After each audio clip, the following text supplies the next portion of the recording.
ఓం గం గణపతయే నమః. ఓం శ్రీ మాత్రే నమః. ఓం శ్రీ గురుభ్యో నమః. ఓం శ్రీ మహాసరస్వత్యై నమో నమః.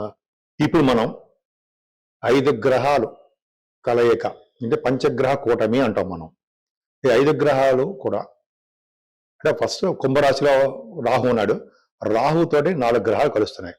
అంటే 5 గ్రహాలు కుంభరాశిలో 23 అనమాట. 23 ఫిబ్రవరి నుంచి 1 మార్చి వరకు కూడా ఈ 5 గ్రహాలు కుంభరాశిలో ఉంటాయి. సో 5 గ్రహాలకు పంచగ్రహ కూటమి కుంభరాశిలో 12 రాశుల వాళ్ళకి ఏ ఫలితాలు ఇస్తారు, ఎలా ఉంటాయో ఇప్పుడు మనం తెలుసుకుందాం. వృషభ రాశి వారికి ఈ కుంభరాశి దశమ స్థానం అవుతుంది. అంటే దశమ స్థానంలో అంటే 10th హౌస్ లో రాజ్యస్థానంలో అని చెప్పాలి. రాజ్యస్థానంలో 5 గ్రహాలు రవి బుధ కుజ శుక్ర రాహువులు ఉన్నారంటేనే మీరు రాజకీయ రంగంలో పదవులు వస్తాయి, పదవుల్లో గెలుస్తారు ఖచ్చితంగా. First point. రవి బుధులు, రవితో కలిసిన కుజుడు దిగ్బలులు. దిగ్బలులు అంటే అర్థం ఏంటంటే చాలా బలమైన వారు అని, ఫోర్స్ గా ఉన్నవారు అని అర్థం. అంటే రవి బుధులు ఖచ్చితంగా కాంబినేషన్ వల్ల, రవి కుజులు కాంబినేషన్ వల్ల ఖచ్చితంగా మీకు రాజకీయ రంగంలో ఉండడము, ప్రభుత్వ రంగ సంస్థల్లో ఉన్నతమైన పదవులు రావడము జరుగుతుంది. ముఖ్యంగా ఆడవాళ్ళు కూడానండి. ప్రభుత్వ రంగ సంస్థలో మంచి పొజిషన్స్ లో ఉంటారు. సివిల్ సర్వీసెస్, గవర్నమెంట్ సంబంధించిన ఉద్యోగాల్లో కూడా మీరు పర్ఫెక్ట్ గా సాధిస్తారు. అంతేకాకుండా ఇంకా రవి రాహువులు కేంద్రంలో ఉన్నారు అంటే ఉన్నతమైన పదవులను ఆశించవచ్చు, పొందుతారు కూడా.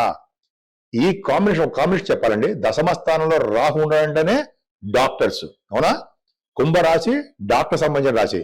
రవి బుధ కుజుడు డాక్టర్ సంబంధించిన వాళ్ళు. అంటే రవి బుధ కుజ రాహువులు డాక్టర్స్ వృత్తే. ఈ డాక్టర్స్ అంటే మీ వృషభ రాశి వారికి డాక్టర్స్ లో ఉన్నవారు ఖచ్చితంగా సక్సెస్ అవుతారు. వాళ్ళ యొక్క ప్రాక్టీస్ గానీ, వాళ్ళకి ఉద్యోగాల్లో కానీ ప్రమోషన్స్, దినదిన ప్రవర్ధమానం అయి తీరుతుంది ఈ 5 గ్రహాల కలయిక వలన. ఇంత బాగుంది చూడండి, అద్భుతం అండి. అంతేకాకుండా స్టాంపింగ్ విదేశాలు వెళ్ళడానికి కూడా మీరు ఎంఎస్ కోసము, స్టెప్ 3 రాయడం కోసము, ఎండి కోసము మీ డాక్టర్స్ గా సక్సెస్ అవుతారు. అంతేకాదండి, ఈ కుజుడితో కలిసినటువంటి మీకు రాహు ఉన్నాడు. కుజరాహులు కలయిక వలన ఇందా చెప్పినట్టుగానే ప్రముఖమైన క్రీడాకారులుగా అవుతారు, ధనం సంపాదించుకుంటారు, అదృష్టము కలుగుతుంది. రవి రాహులు ఉన్నారు.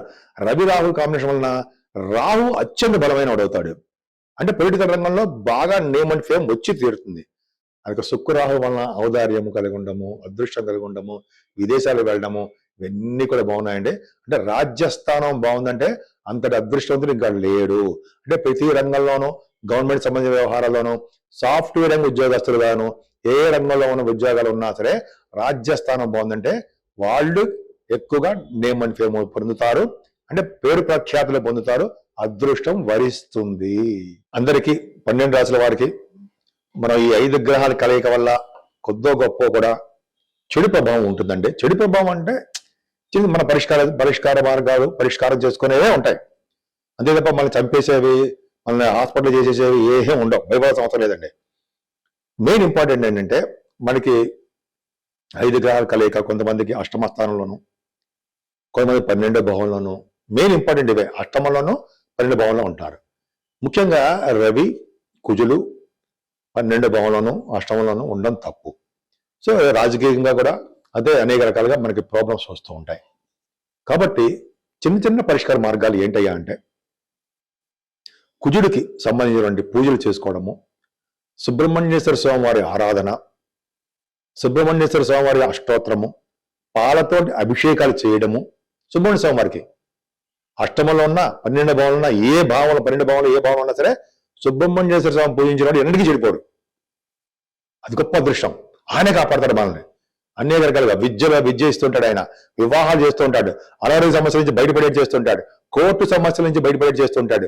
అంతేకాకుండా ఫారిన్ కంట్రీస్ ఏడు చేస్తుంటాడు, వివాహాలు త్వరగా ఏడు చేస్తుంటాడు. కుజుడు చేయలేని పని ఏమీ లేదండి. కుజుడు 12 భావాలు ఉన్నా ఎక్కడ ఉన్నా సరే సుబ్రహ్మణ్య స్వామి ఖచ్చితంగా చేయాల్సిందే, మీ ఇష్టం. కానీ స్వామివారికి పాలతోటి అభిషేకము మంగళవారం చేయడం వల్ల, అలాగే స్వామివారి దర్శనం చేసుకోవడం వల్ల, ఇంకా వీరుండి కొంతమంది 6 పుణ్యక్షేత్రాలు ఉన్నాయి సౌత్ లో, అవి దర్శనం చేసుకోవడం వలన కూడా కుజుడు వలన వచ్చే దోషాలు చాలా మంది పరిహారమై శుభ ఫలితాలు ఇస్తాడు. పైగా రియల్ ఎస్టేట్ రంగంలోనూ సాఫ్ట్వేర్ రంగ ఉద్యోగస్తులకి ఈ కుజ ప్రభావం ఉంటుంది కదా, ఉంటుందా? ఉంటుంది. కాబట్టి మనం అందరం కూడా ఐఏఎస్ ఆఫీసర్ల వలన, పోలీస్ రంగంలోనూ, డిపార్ట్మెంట్స్ లోనూ, అయితే ఆర్మీలోనూ రావాలన్నా కుజరాహుల్ కాంబినేషన్ కదండి. సో సుబ్రహ్మణ్య స్వామి ఎంత పూజిస్తే అంత పైకి వస్తాం. సో నిరంతరము ఓం శం శరవణ భవాయ నమః, ఓం శం శరవణ భవాయ నమః, ఓం శం శరవణ భవాయ నమః అని మంత్రంతో పూజించిన సరే ఆయన మన రక్షణ పరంకాలే ఉంటాడు, పక్కనే ఉంటాడు ఆయన. అదొకటి. తర్వాత రాహు. ఈ రాహు కూడా అష్టమంలో ఉన్న రాహు, 12వ భావంలో ఉన్న రాహు కూడా దోషకారకుడే. అవునా?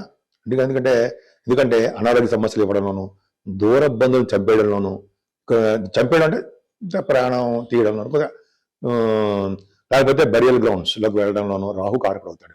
కాబట్టి రాహువును వచ్చే దోషాలుగా పరిహారం చేసుకోవడానికి అమ్మవారు ఒకళ్ళే రక్ష. అమ్మవారిని పూజించడము మీకు ఇష్టం. గ్రామ దేవతలు పూజించాలంటాయి. మీరు ఏ గ్రామంలో ఉన్నారో ఫస్ట్ ఆ గ్రామ దేవతను పూజించాలి. ఆవిడికే పూజలు చేయాలి, ఆవిడికే హోమాలు చేసుకోవాలి, ఆవిడికే కుంకుమ పూజ చేయాల్సిందే గ్రామ దేవతలకి. మనం ఏ గ్రామంలో ఉన్నామో ఆ గ్రామానికి. తర్వాత అమ్మవార్లు, కనకదుర్గ అమ్మవారు కానీ, పార్వతీదేవి కానీ, లలిత సహస్రనామాలు కానీ, అలా మనకి ఇష్టమైన దేవతల్ని పూజించాల్సిందే. ముఖ్యంగా అమ్మవారికి ఆ పౌర్ణమి రోజు అలాగే అమావాస్య రోజు కూడా హోమాలు చేస్తూ ఉంటారండి.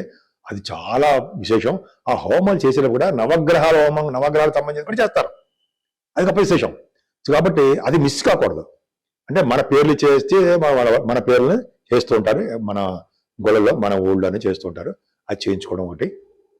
అంతేకాకుండా సూర్య భగవానుడు నమస్కార ప్రియుడు, అలాగే ఆరోగ్య ప్రదాత, ఐశ్వర్య ప్రదాత కూడా సూర్య భగవానుడే. సూర్య భగవాన్ నమస్కారం చేయడం వలన, సూర్య భగవాన్ని ఆదిత్య హృదయంతో మనం పూజించడం వలన, పైగా మాఘమాసం అయిపోతుంది అనుకోండి, మాఘం పాల్గొనడం కూడా వచ్చేస్తుంది. చేయడం వలన సూర్య భగవాన్ని ఎర్రని పుష్పాలతో పూజించడం వలన, అష్టోత్తరం చదవడం వలన, ఆదిత్య హృదయం చదవడం వలన, సూర్య భగవాన్ని ఎంత ప్రీతి చెందితే అంత మనల్ని ఆయన కాపాడుతాడు అన్నట్టుగా సూర్య భగవానుడు లోకరక్షకుడు కదండి, సాక్షాత్ విష్ణు స్వరూపుడు ఆయన. సూర్య భగవాన్ని మనం నమస్కారపడి పొద్దున లేచి స్వామివారిని నమస్కారం చేసుకుంటే సంపూర్ణ ఆరోగ్యంగా ఉంటాం. సో ఈ సూర్య భగవాన్ ఆరాధన చేసుకోవడము, ఆదిత్య హృదయం చేయడము, సూర్య నమస్కారాలు చేయడం అదొకటి. 12 నామాలు ఉన్నాయి. ఆ 12 నామాలు స్వామివారిని పూజించడం వలన సో ఇవన్నీ జరుగుతాయండి, మంచి జరుగుతుంది. సో సూర్య భగవాన్ని, కుజుడిని, అమ్మవారిని, ఈ ముగ్గురిని కూడా మనం ఈ పంచగ్రహ కూటమిలో మనం పూజించాలి. అంతేనా? అంతేకాదండి, వెంకటేశ్వర స్వామి వారిని, విష్ణు అంటే వెంకటేశ్వర స్వామి వారిని, శివుడిని శివాభిషేకాలు చేసుకుంటూ, విష్ణు ఆరాధన చేసుకుంటూ ఉంటే సర్వదా ఆయన రక్షగా మనకు ఉంటారు. కాబట్టి ఈ 5 గ్రహాల వలన మంచి పెరుగుతూ ఉంటుంది, చెడు తగ్గించి మంచి చేస్తారు. సో 12 రాసుల వాళ్ళు ఏమి బెంగ పెట్టుకోవాల్సిన అవసరం లేదు. కొన్ని రాసులకే బాగుంది, కొన్ని రాసులకు బాగలేదని అవసరం ఏం లేదండి. అన్ని రాసుల వాళ్ళకి బాగుందనే నేను చెప్తాను. సో ఈ విధంగా మీకందరికీ కూడా బాగుండాలని, 12 రాసుల వాళ్ళకి ఈ 5 గ్రహాల కలయిక శుభాలు చేకూరాలని నేను మనస్ఫూర్తిగా కోరుకుంటున్నాను.